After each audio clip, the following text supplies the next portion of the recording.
Waste के अंदर भी अगर आप देख लें, क्रिश्चियन और ज्यूज स्कॉलर्स भी कह रहे हैं, सब लोग ये कह रहे हैं, चाहे वो कंजर्वेटिव छोड़े, आप जो भी थोड़े से सेन माइंड वाले लोग हैं, वो कह रहे हैं कि ऐसा कंटेंट जो कि बच्चों के लिए एक्सेसिबल है और यूट्यूब, ठीक है ना, वो ये ऐसे ऐसे म्यूजिक बना रहे हैं और ऐसे ऐसे गाने बना रहे हैं कि जो आप बैठ के फैमिली के साथ तो दूर की बात है, आप अपनी वाइफ के साथ भी बैठ के नहीं सुन सकते ऐसी चीजें। और उसके अंदर आप दूर क्यों जा रहे हैं? अभी ये रिसेंटली आपने सुना था, एक वो लिल नास एक्स, एक रैपर है, अच्छा, और नौजवान है, 21-22 साल का, उसने अपनी जो है ना वो एक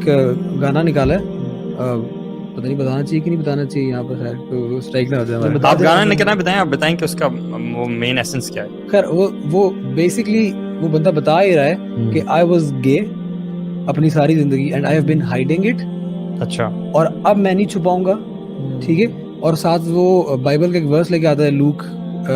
मुझे वो एग्जैक्ट याद नहीं है, वो वर्स लेके आता है कि इंसान जो है ना वो उसको बनाया ही ऐसी सूरत में गया था कि जहाँ पे मेल और फीमेल 3 सूरतों में बनाया गया था, मेल फीमेल और एक ऐसी फॉर्म जो कि दोनों की एक दरमियान की फॉर्म है, दोनों की कॉम्बिनेशन है। ये बेसिकली एक बिब्लिकल कॉन्सेप्ट है। ये वो कहते हैं कि ये हम वापस अपनी असल शक्ल की तरफ जाना चाहते हैं, और वो कहते हैं कि मैं बचपन में था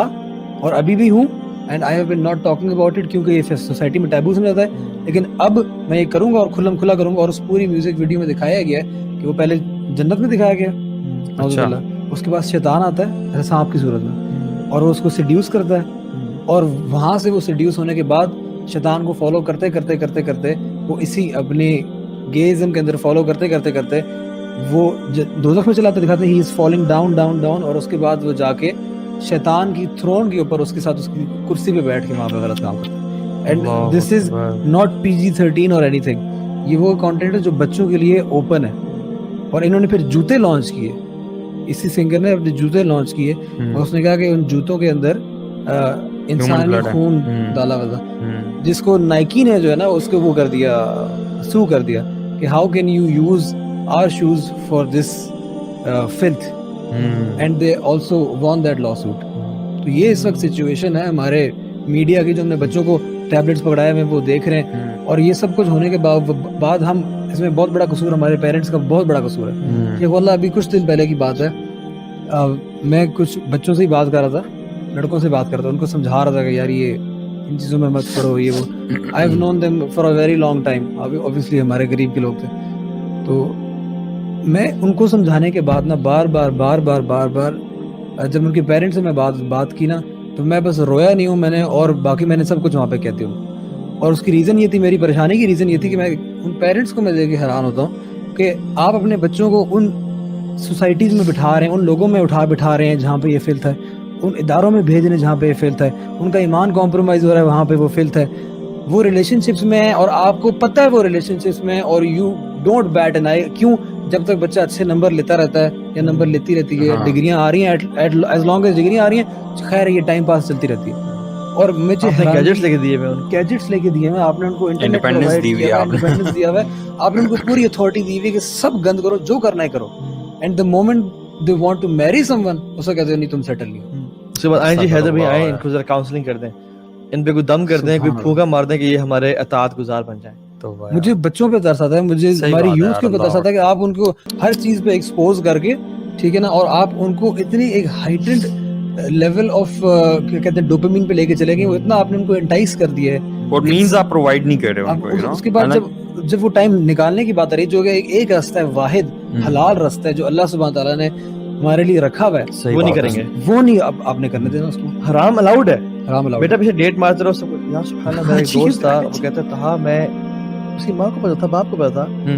वो एक लड़की से रिलेशनशिप में था, डेट करे, मतलब they know each and everything, लेकिन उसने कहा मेरी शादी कर दे इससे, मैंने शादी नहीं कर सकते। यार अजीब, मैंने क्यों? मैंने कहा भाई अभी तो तैयारी, तुम अपनी डिग्री पाँव पे तो खड़े हो जाओ। यार मेरे ख्याल से ये वही माँ बाप है जो खुद यूनिवर्सिटी में से निकल के आए हैं और खुद एजुकेटेड नहीं है, और इनको खुद भी नहीं पता, खुद एजुकेटेड नहीं है, हाँ ना, खुद एजुकेटेड नहीं है, मतलब इस्लामिकली मैं कह रहा हूँ, जिनको कुछ शऊर नहीं है उस हवाले से, इस्लामिकली भी। और मैंने अक्सर ये लोग देखे, ज्यादातर ये लोग उनको वर्ल्डली पर्सपेक्टिव से भी एजुकेटेड नहीं है, पता भी नहीं कि क्या रियलिटी क्या है। क्योंकि मैंने नोटिस किया कि वो पेरेंट्स जिन्होंने अपनी जिंदगी में वो चीज अचीव नहीं की होती ना, वो अपने बच्चों को वो चीज अचीव करवाने के लिए वो बहुत ज्यादा मोटिवेटेड होते हैं। एग्जैक्टली, कि मैं अगर पढ़ा लिखा नहीं हूं ना, मैं चाहूंगा मेरी बेटी या मेरा बेटा पढ़ा लिखा हो, और जो खुद पढ़े लिखे होंगे ना, वो कहेंगे यार छोड़ो इसको, मेरा तुम बिजनेस करो, ये छोड़ो, यहाँ पे कुछ नहीं रखा हुआ। जो फोर्सेस के होंगे वो कहेंगे यार फोर्सेस में कुछ नहीं रखा हुआ, तुम जो ना वहाँ जाओ, सिविल में जाओ। जो बिजनेसमैन होंगे वो कहेंगे कुछ और करो। यानी जिसके पास जो चीज नहीं है वो समझता है कि यार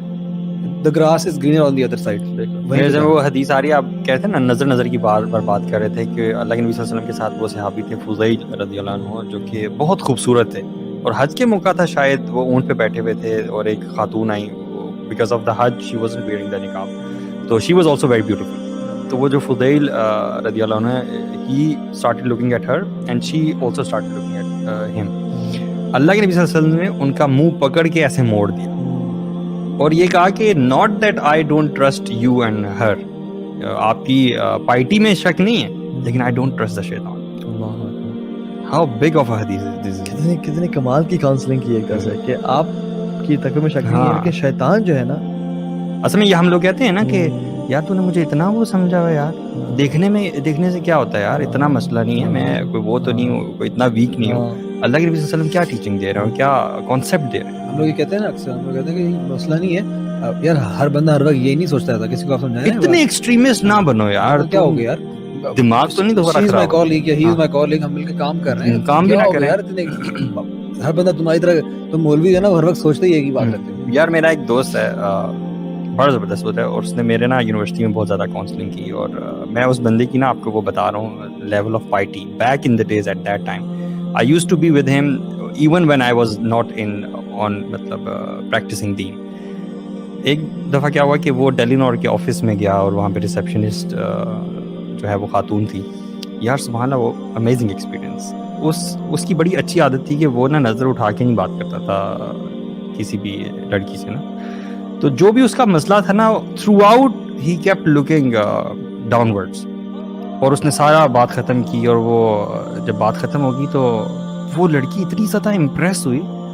और उससे ना रहा नहीं गया, वो पूछने लगी कि आपने मेरी तरफ देखा क्यों नहीं है, मुझे बहुत अच्छा लगा कि आपने मेरी तरफ नहीं देखा, और ये इस तरह से ना she was very motivated towards learning के why didn't you look at me, और इस तरह से। तो इतनी मतलब ये दीन की जो टीचिंग्स हैं, अगर इनको इम्प्लीमेंट किया जाए, हम लोग अपनी लाइफ में करें, तो it does have an impact on the other person. और बात भी ये कि स्टार्ट आपने नज़र से, सोच से करना है। अगर तो आपने नज़र उठा के देख ली है, अल्लाह ने क्या फरमाया कि जब तुम किसी ऐसी चीज़ में पड़ जाओ, यानी तुम किसी को देख लो, तो फ़ौरन से घर आके अपनी वाइफ के साथ यानी रिलेशनशिप कायम करो, ताकि उसको हलाल मीन्स फाइंड करो, ताकि वो जो नजर है ना आपकी पड़ गई है, this will eventually go somewhere, ठीक है। और it all starts from thinking, जैसे आपने कहा, वल्लाही थिंकिंग भी अगर हम तोड़ देना इस सर्कल को, इट विल स्टॉप। लेकिन अगर हम इसको ना तोड़ें तो फिर फीलिंग्स में कन्वर्ट होता है, फीलिंग्स पे बनने शुरू हो जाती है, फीलिंग्स में कन्वर्ट ना करें, इसको रोके ना, तो फिर एक्शंस बनने शुरू। अच्छा, अभी टाइम थोड़ा सा कम है, मैं क्विकली इस चीज़ पे अटेंशन लाना चाह रहा हूँ कि अब जो बेचारा बंदा देवदास बन गया है, ठीक है, और थोड़ा अंदर उतर चुका है, शायद उसको एहसास भी हो गया है कि यार मैंने जो किया गलत किया, ठीक है, चाहे जो भी रीजन से, चाहे वो जिस मर्जी हद तक चला गया और अल्लाह की जितनी मर्जी नाफरमानी कर लिया, बाहर आने के लिए उसको कौन से प्रैक्टिकल स्टेप्स लेने चाहिए? वैसे मैं समझता हूँ कि उसको सबसे पहले ना म्यूजिक कट करना चाहिए। एग्जैक्टली, मैं समझता हूँ म्यूजिक को बंदा कट कर जाए ना, उसका ये जो प्यार है ना, ये डाई आउट कर देगा आफ्टर अ फ्यू मंथ्स, खुद ब खुद। Cut off music completely, the first and foremost, और साथ उसका ऑल्टरनेट भी हो, कुरान सुनना शुरू कर दो, ऐसे जैसे तुम्हारे दिल से वो जो जहर है ना वो उगल के बाहर निकल के बह जाएगा और तुम्हारा हार्ट प्योर हो जाएगा। बिल्कुल सही बात है। और मेरे ख्याल में कि जब आप ये देखें गिलास से भरा हुआ है ना, इसको अगर आप खाली करते हैं ना, फॉर एग्जांपल जब पहले किसी के प्यार से भरा हुआ था, आपने लड़की आपकी जिंदगी से चली गई, अब ये खाली है, या तो उस लड़की को दोबारा प्यार आ जाएगा, उसकी यादें दोबारा आएंगी, या फिर इसका एग्जांपल देता हूँ कि या तो शराब से भर दे सकते हैं इसको आप, या फिर आप ज़मज़म से भर सकते हैं इसको। So engage yourself in something positive, listen to Quran, ठीक है, be with good people, sit in the company of scholars, Quran को पढ़ना, कुरान तफसीर पढ़ना शुरू कर दें, यानी occupy yourself in something positive. अगर आप अपने आप को किसी पॉजिटिव चीज में टाइम नहीं लगा रहे, you will definitely engage yourself in something negative, ये फॉर श्योर बात है, because an empty mind is devils workshop. तो अपने आप को पॉजिटिविटी में इन्वॉल्व करें, बिजी रखें, आएगा ख्याल। देखिए ये जो हमारा जहन है ना, ये सोचों का एक बिल्कुल बॉक्स है, यहाँ पे ख्यालात आते हैं, नो डाउट आएगा ख्याल। अब आने के बाद इसमें ख्यालात आना अपने इख्तियार में नहीं है आपके, आने के बाद आप इन ख्याल से करते क्या है, आप इसको दिल पे लेते हैं, आप इसको फीलिंग में कन्वर्ट करते हैं या नहीं करते, या इग्नोर करते हैं, या आप अपने ख्यालात को चेंज करें किसी पॉजिटिव चीज में टाइम गुजारते हैं, ये आपके इख्तियार में है। सो मेक दिस चॉइस के जो आ रहे हैं वो इसकी याद आएगी और शैतान पीछे पड़ा हुआ है, सब कुछ होगा, मेमोरी है, जाहिर बात है, आपने इतना टाइम गुजारा है, busy yourself in something good, ठीक है। और अगर आपको ज्यादा बिल्कुल रातों की नींद नहीं आ रही और बिल्कुल आप साइकोलॉजिकली हेल्प चाहते हैं, go to a counsellor, seek mental help, psychiatrist के पास जाएं, या किसी साइकाट्रिस्ट आपको बस गोलियां देके सुला ना दे, ये ना काम ना करते, क्योंकि आजकल यही कर रहे हैं सारे, अक्सर सारे नहीं, जिसमें आपको बस रिलैक्सेंट्स दे रहे हैं। मैं समझता हूँ रिलीजियस काउंसलिंग बहुत ज्यादा जरूरी है, बाकी ठीक है वो भी होना चाहिए, लेकिन रिलीजियस काउंसलिंग जब तक बंदे को ये इसकी सारी साइंस ना पता हो ना, और तकवा की फीलिंग ना हो, मतलब तकवा चलो डेवलप नहीं हुआ तो कम से कम तकवे का कॉन्सेप्ट जरूर हो